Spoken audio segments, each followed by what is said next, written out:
Olá, seja bem-vindo ao meu canal, canal Dr. Léo. E hoje a gente vai entrar num assunto bem polêmico, chamado hipertrofia muscular. Fazer ganhar polenta, músculo. Mas fisioterapeuta falando de hipertrofia muscular? Sim. Todo indivíduo que se lesiona na parte ortopédica vai ter perda de massa muscular. E a obrigação do fisioterapeuta é trabalhar para que isso seja restabelecido. Mas tem outro tipo de paciente que a gente ajuda, que é aquele paciente que ficou acamado, ou um indivíduo que não faz nada de atividade física e tem uma coisa chamada, nome difícil, chamado sarcopenia, ou seja, diminuição da fibra muscular, da célula, das estruturas que fazem a contração muscular, de grosso modo falando, né? Existe muito mais complexidade técnica em cima, que não é o objetivo agora. Então, como é que a gente trabalha? Como é que o fisioterapeuta trabalha?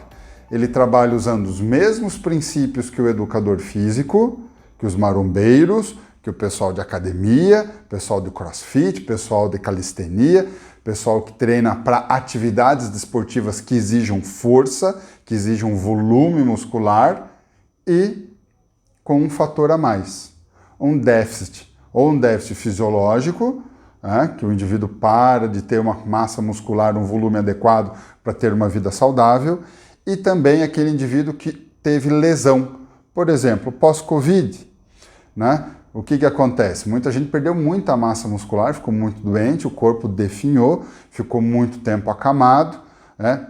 Pode ter sido qualquer outro tipo de doença, essa massa muscular murcha. E como é que a gente faz? Segredo revelado. Vou revelar o segredo para vocês.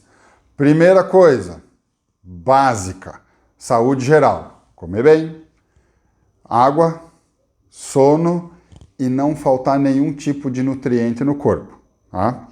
Taxa hormonal adequada, fisiológica, nada de tomar excesso de hormônios, se necessário prescrever os hormônios, isso é com um andrologista, e para as meninas, um endócrino ou um gineco, que vai trabalhar as taxas hormonais de maneira adequada para cada um. O fisioterapeuta vai usar, como eu já disse, todos os mecanismos que um bodybuilder, um fisiculturista, que um atleta, que um treinador, que um professor de educação física, mas colocando um a mais sobre a lesão desse tecido, ou uma falta de estrutura fisiológica desse aparelho locomotor, desse músculo. Se ele está muito fraquinho, a gente traz para a normalidade, tá bom? Alta performance, isso aí é com o educador físico, o fisioterapeuta não tem que se meter. Porque hoje o músculo responde a microlesão, em parte, ou seja, tem que treinar ao ponto de desorganizar as estruturas de contração muscular, construa unidades contráteis, repare as que foram machucadas, e isso leva de 21 dias até 10, 12 semanas. Por isso que é importante treinar, fazer os exercícios seguidos, para ter um acúmulo de melhora e de aperfeiçoamento. Outra coisa que acontece, quando você incha, quando o músculo dá aquele pump, quando ele fica gigante, isso manda uma informação para a célula, essa expansão de todo o tecido, que ele tem que se adaptar. Outra, que se chama mecanotransdução, que é a carga exercida sobre esse músculo, a força que ele teve que fazer para conseguir contrair, ou seja, cargas altas, para que esse corpo se adapte também. Então, vai ocorrer a reparação do tecido, da miofibrila, das estruturas contráteis. Além da reparação do tecido, vai ocorrer o estímulo de aperfeiçoamento dessa tensão gerada. E tem mais fatores que, além da desorganização da miofibrila, da microlesão, do estímulo de tensão muscular, do inchaço, que é o estímulo metabólico. Como é que é essa célula, metabolicamente, ou seja, as reações químicas que ocorreram lá dentro, para gerar energia, para dar sustentação, para a quantidade de enzimas, quantidade de reações químicas, transduções do cromossomo em peptídeos, em estruturas, a utilização de energia, tudo isso vai ser sinalizado para que a célula consiga trabalhar daquela maneira. Ou seja, trocando em miúdos, as estruturas celulares, a parte de reação química que foi exigida para exercer aquele trabalho também vai ser adaptado. Por isso que se você trabalha força, você não vai ter grande resistência muscular. Se você trabalha muita resistência muscular, você não vai ter tanto ganho de força. Se você trabalha hipertrofia, você não vai ter ganho nem tanto ganho de resistência, também não vai ter tanto ganho de força.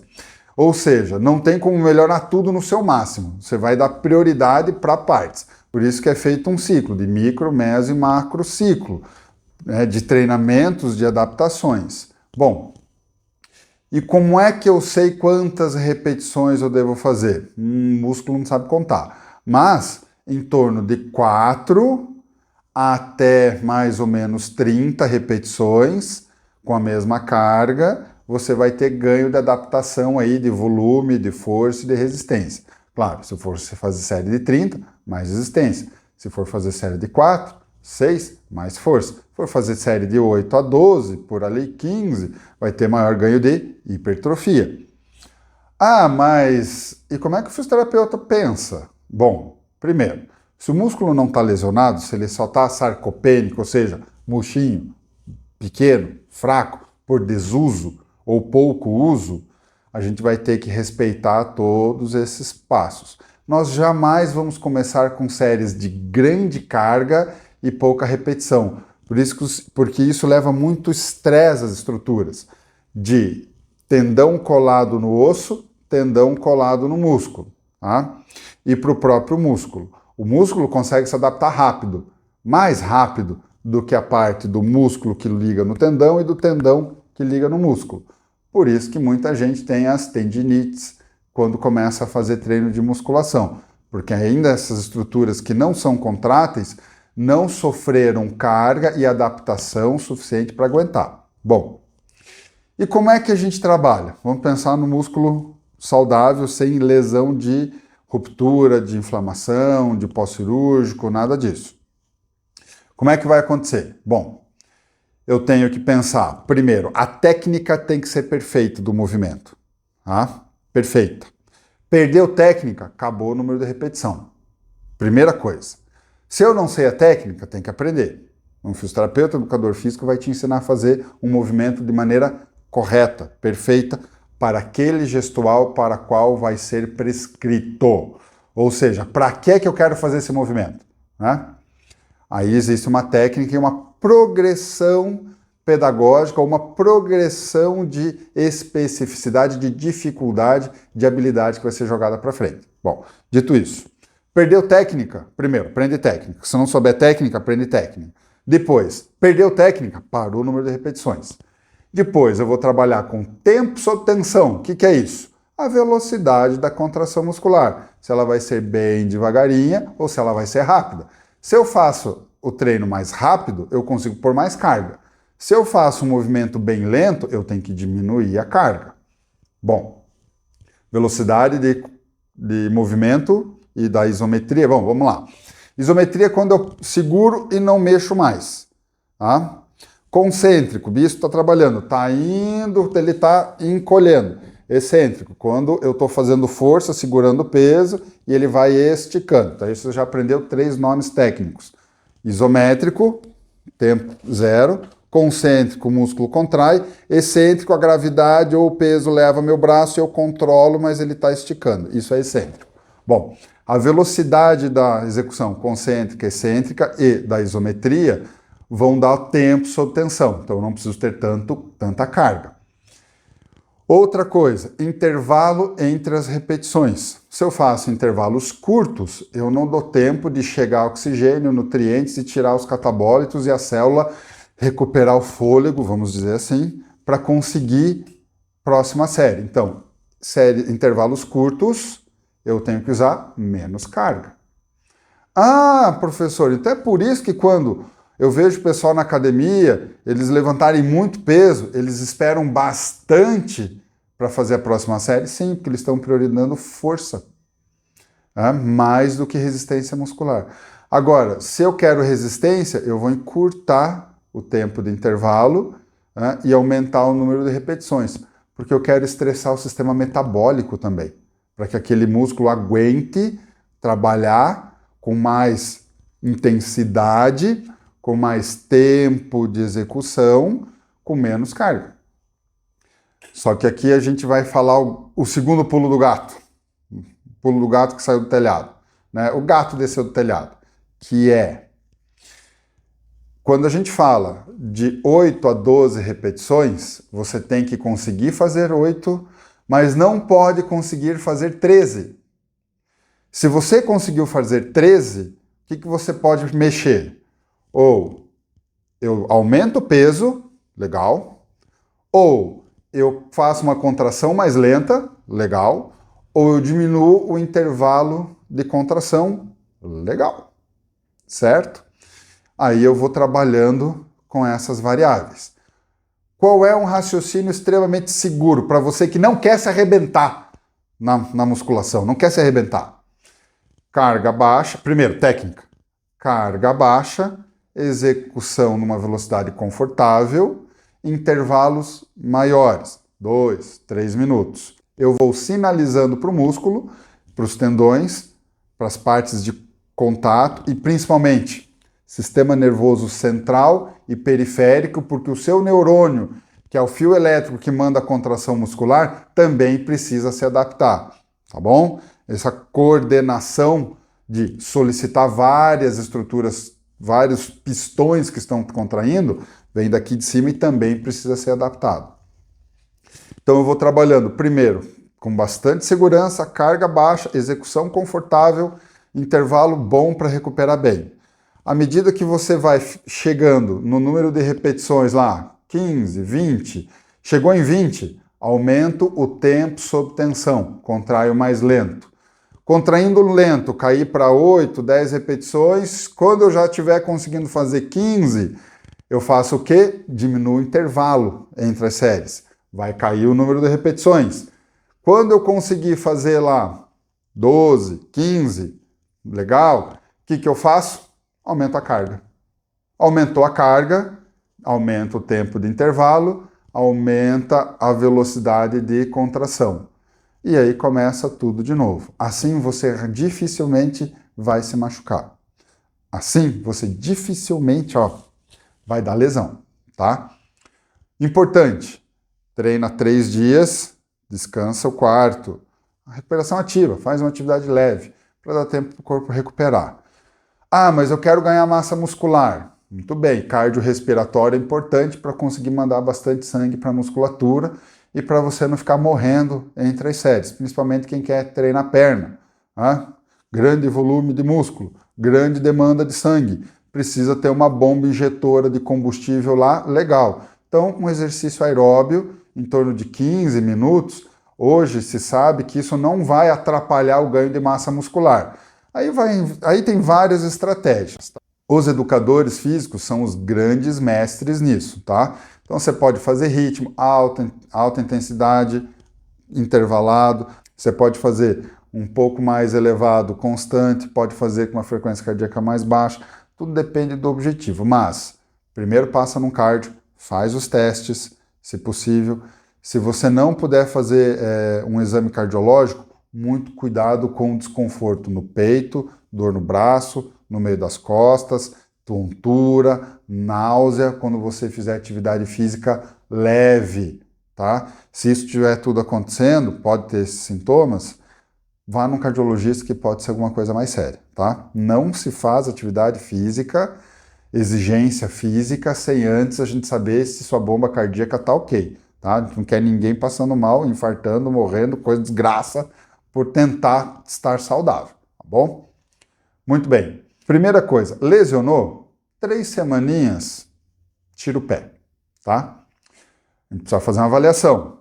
A gente pode usar um ultrassom, uma ressonância, palpação, histórico clínico, ver se tem hematoma ou não, tá?